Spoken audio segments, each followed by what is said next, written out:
میتونید زیرنویس انگلیسی این قسمت رو فعال کنید. اگه ترجمه میدید زیرنویس شما به صورت خودکار ترجمه بشه، میتونید اون رو هم روشن کنید. با درود فراوان خدمت دوستان عزیزم، آرمینه هستم. امیدوارم هر جا که هستین خوب و خوش و سلامت باشین. امروز میخوایم یکی از لذیذترین غذاهای ایرانی رو با هم دیگه امتحان بکنیم. البته این بار با یه نحوه دیگه است. اسم غذامون کشک بادمجونه. معمولا این غذا خیلی میگن که خیلی روغنیه، خیلی سنگینه، چربه، ولی من میخوام با یه نحوه جدید به خدمتتون معرفی بکنم که البته اینو از یکی از دوستای عزیزم یاد گرفتم، این رسپت ازش گرفتم و دوستم از جا داره که خدمتش سلام بکنم به منصور جون از ایران تهران که از دوستای خیلی خیلی قدیمی و دوران نوجوانیمه و البته میگن هر چیز نوش خوبه ولی دوست قدیمیش. این دوستیمون تقریبا 50 سال عمر داره و من خیلی خیلی بهش افتخار میکنم. به اون پیچ شمرونمون، به اون کوچه ارباب شیرمون، به تک تک همسایه‌مون، به تک تک دوستامون خیلی دلم براتون، برای همگیتون تنگ شده. برای آماده کردن این غذامون ما احتیاج داریم به بادمجون که من در اینجا 4 عدد بادمجون رو دارم، 3 عدد پیاز خیلی بزرگ که از اول من رشته رشته اینو بریدمش، سیر فراوون، نعنا و پونه، زردچوبه، فلفل سیاه، البته روغن و کشکمون.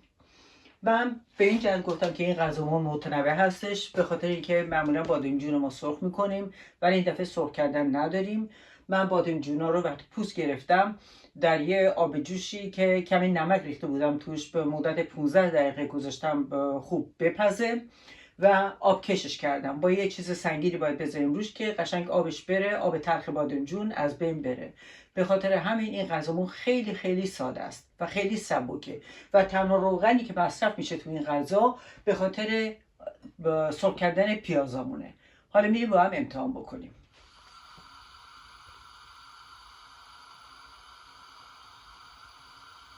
روغنمون که خوب گرم شد دیگه پیازا رو اضافه میکنیم، قشنگ تفتش میدیم.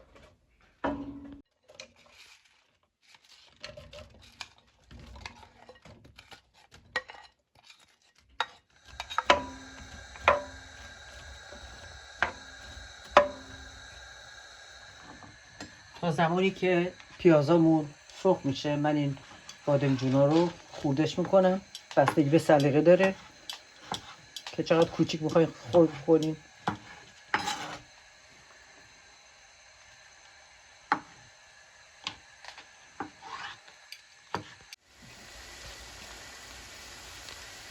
پیازامون کمی که طلایی شد من دیگه سیرای خرد شده رو اضافه میکنم،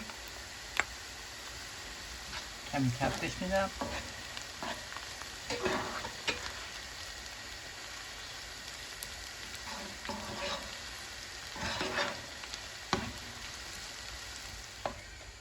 پیاز و سیرمون که کمی تفت خورد دیگه زردچوبه رو اضافه میکنیم.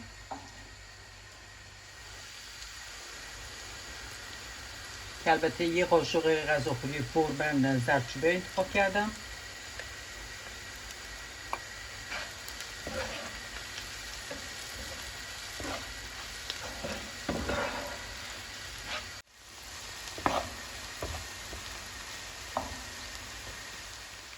و نعنا و پونه رو اضافه میکنم. البته خیلی نعنا میریزن ولی من پونه داشتم، پونه رو اضافه کردم که اینم 2 قاشق غذاخوری پر بود.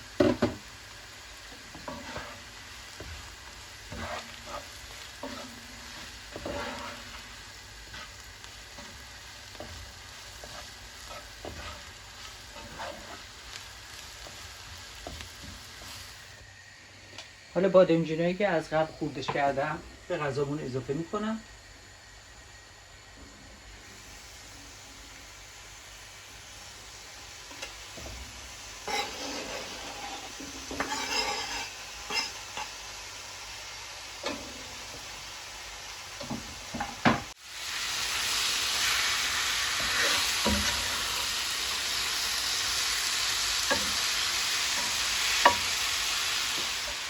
و فلفل سیاه رو اضافه میکنم که این 1 قاشق چایخوری پودری.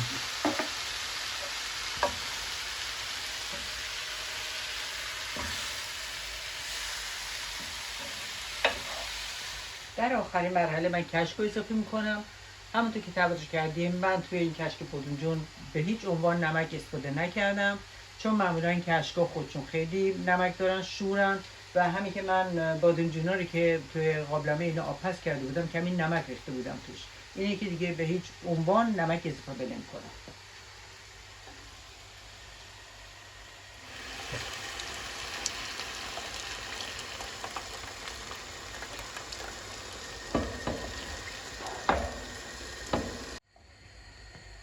البته میدونم که در تهیه کشک بادمجون خیلی کشک رو بعداً به بادمجون اضافه میکنم و من دوست دارم که همراه با غذا این پخته بشه و تمام بادمجون قشنگ آغشته بشه به کشک بادمجون و خوب به مغز استخونش بره به قول معروف. و کشک رو اضافه میکنم تا زمانی که ببینیم کافیه.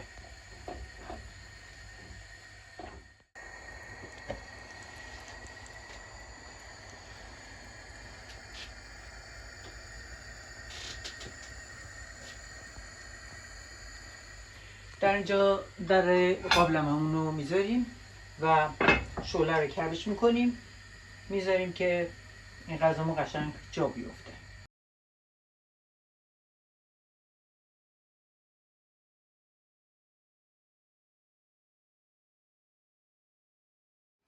خب دوستان، غذامون دیگه آماده شده. امیدوارم که شما هم این غذا رو درست بکنین، امتحان بکنین و نوش جانتون بکنین. مطمئنم که خیلی خوشتون میاد به خاطر اینکه خیلی غذای سبکی شده.